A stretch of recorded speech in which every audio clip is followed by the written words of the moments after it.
Hi friends! The genesis of my latest album, One World, is quite peculiar, and I'd like to tell you just the way it happened. In 2004, having lived for the past 22 years in France, I decided that the time had come for me to move on. I was already certain that my future lay in Asia, although I hadn't decided yet where exactly, and my plan was to do first a bit of traveling through various Asian countries, just to find out where I would make my future home. The same year, I had met this Swiss guy, Sandro Mariotti, an excellent soprano sax, alto sax and flute player who had been studying Indian music as well. And we agreed to do some jamming together, just for the sake of music and for the pleasure of it. So, in my home studio in Paris, I prepared a number of percussion background pieces by putting together some samples from my library, after cutting and editing them to suit my taste. Next, he came to my studio in my Paris apartment and I recorded or improvised duets over the various tracks I had laid down. After agreeing each time on a different Indian raag scale, we would play on to match our mood of the moment. Sometimes we would overdub it, me by playing another string instrument and he by adding a different sax. These sessions were completely improvised and we just did one take of each, without any prior rehearsal. After which I contacted few very good musicians I had met while touring and invited them to come to my place and improvise in just one take over the original tracks that Sandro and myself had recorded. First came Kengo Saito, a Japanese living in Paris who was seriously studying the Indian sitar. After being told which rag or scale to use for each piece, he played over our recordings, simply reacting to what he was listening through his headphones. When particularly inspired, he would overdub another sitar take over the previous one.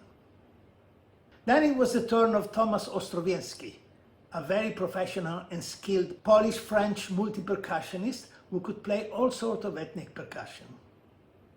He didn't even play over the full tracks, but just recorded various percussion instruments over a few bars, leaving to me the choice on how to use and place them when I would start editing the various pieces. Last came Youssef El Idrissi, a Moroccan lyricist and vocalist with whom I had collaborated previously on various projects. I gave him the audio files of all the recordings we had so far, and he went on to write inspired Sufi lyrics over it and to figure out how to sing them, after which he came again to my studio to record them in a few takes. To complete the process, I overdubbed some bass or other instrument on those pieces that needed it.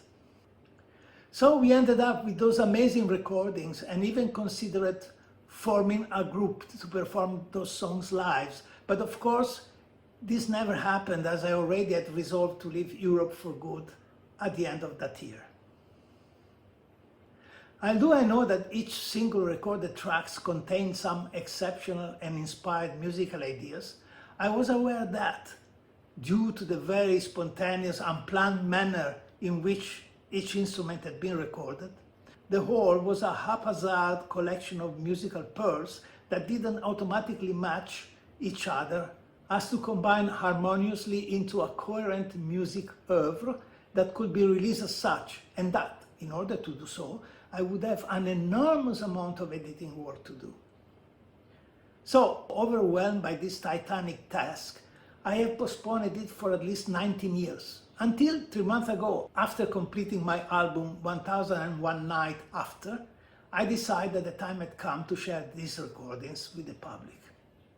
Therefore, I spent the last 3 months on the job, and you cannot even imagine the extent of this undertaking.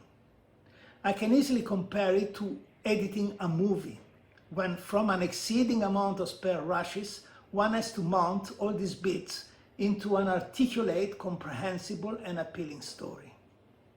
First of all, I had to go through each single track to decide what phrases to keep and what to discard. Then I had to cut each track in little bits, sometimes note per note, to adjust it well rhythmically to the chosen tempo of each song. Then, and this was the hardest part, I had to match harmoniously each instrument with the rest, phrase by phrase, until I ended up with a coherent, musically achieved whole. So what you're going to hear, it is not exactly what was actually recorded. If in a particular spot an instrument didn't match the rest, I had to go fishing somewhere else along the track to find a phrase that did it. And if I didn't find any, then I had to cut up a phrase note by note and reconstruct it in a different way, even if I had to alter the pitch of a few notes in order to obtain the particular note I needed to be harmonically consistent with the rest. For the live percussion, not only I had to choose the best beats worth retaining, but I had also to choose when they would appear in the track, according to how effectively they would match what was played by the melodic instrument at any given time. So what I had to do, it has been not only arranging and combining in a pleasant manner the various tracks of each song, but rather recreate entirely a new composition, starting from whatever music content was available in the recordings I had. To give you an idea, as an example, as every song underwent the same treatment, here you can see how the first song, Ninja, was recorded 15 tracks in all. In this first picture, you can see the original Paris recording. In green, we have the percussion basic samples, which I had already cut the way I wanted them to play. Remember, each vertical line in a track is a cut. All the other tracks are the melodic instruments, sax-soprano and alto, Turkish saz, sitar, the dark blue track being the vocal, recorded in a single take. In this second picture, you can see my editing work done, where I ended up with 35 tracks by adding the various live percussion and 2 extra subsequent oud takes. As you can see, nothing is left in the original emplacement and everything is cut up and reconstructed, including an ending phrase which was never there in the original. And finally, you see here the single bounce 35 tracks ready for the delicate process of mixing in order to achieve the best balance between the various percussion, melodic instrument and the vocals.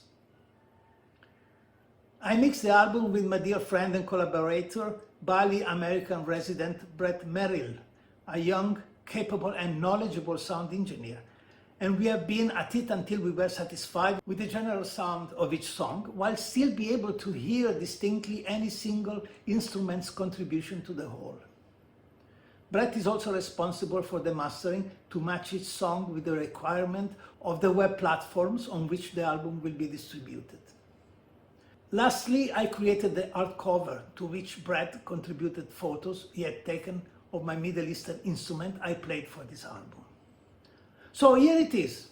I believe it was worth it and I'm very satisfied with the result. This album really summing up all the music I loved and practiced in my 60 years of music activity. Jazz, blues, progressive rock, traditional and classic Indian music and Middle Eastern music, medieval music, and the computer-generated electronic music of today.